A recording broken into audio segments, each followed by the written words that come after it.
Good Thursday evening, a mild one out there, 70 degrees. Notice the winds have flipped around to the southeast. That dew point has risen out of the 40s into the low 50s, and that gradual moisture transport going to continue as we head throughout the overnight hours. 64 in Hearn, 66 degrees in Temple. Taking a look at the temperatures across the U.S. Notice out across the southwestern parts of the country, still pretty hot out there, 95 degrees in Phoenix at this hour. Southern parts of California also still in the mid to upper 90s, and the reason why is because of an upper level ridge that is continuing to dominate the weather out here across northern Mexico, extending up into the desert southwest, and that upper level ridge going to impact our weather as we head into the weekend into early next week. With that upper level ridge, we have a heat dome out across the desert southwest as well as northern Mexico. This is gradually going to work its way toward the east into Texas as we head into the weekend, especially into early next week. We're going to see some pretty hot temperatures out there, near record highs for that western zone and western parts of Texas. Don't even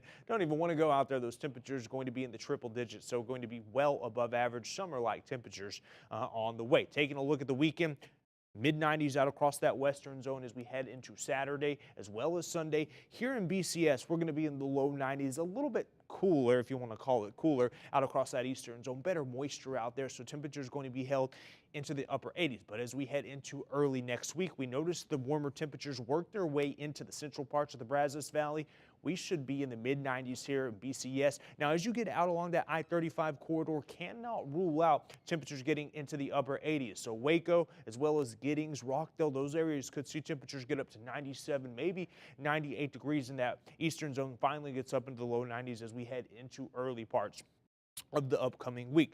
Moisture continuing to feed north across the Brazos Valley tonight into tomorrow morning. Not going to see any rain or anything like that, but what's going to be most noticeable with this moisture is actually the cloud cover that we're going to see Saturday as well as Sunday morning. So we're going to see the cloud cover as we head into Saturday morning. Should break up by Saturday afternoon, but it's going to redevelop again as we head into Sunday morning, and that's just because that Gulf moisture continues to feed its way into the Brazos Valley. So taking a look at those weekend temperatures, this doesn't really paint the exact picture. Averaged out temperatures will be in the upper 80s, lower 90s, but as you get out across the west, those temperatures Saturday as well as Sunday will be in the mid-90s. So this is more of what we're going to see here in BCS. But as we even head into Monday and Tuesday, those temperatures are going to climb into the mid-90s here in Bryan College Station.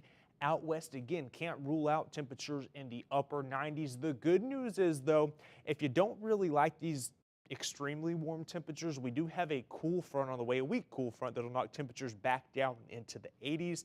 But our average high is around 82 degrees, so we're still going to be above average. We do have isolated storm chances heading into Wednesday and Thursday, looking like they're going to remain isolated in nature and below severe levels, so that's the good news. And those temperatures continue a slight drop off as we head into the end of next week and into that upcoming weekend after this weekend. So Gabriella, I know you like these hot temperatures. You want to get out and enjoy them because we do have slightly cooler temperatures on the way by next week, by the middle of next week.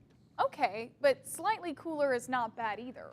Definitely not, because I mean, honestly, 95 is kind of hot. I think I'd rather have it 85 degrees versus 95. I think if you could make that happen, if you could just make it 85 all summer long.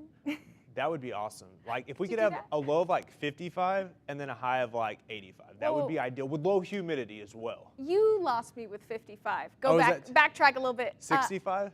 70. 70 for the low? I get so cold. That's not even a low. I get so cold. You don't even know. 70 would be perfect. 55, 65, I'm like, ooh, I need a jacket. I can do. As long as we can lower that high to 80 degrees. So a low of 70, a high of 80 with no humidity and no wind. Okay, I will agree to disagree there. Coming up, many people who need to apply for their unemployment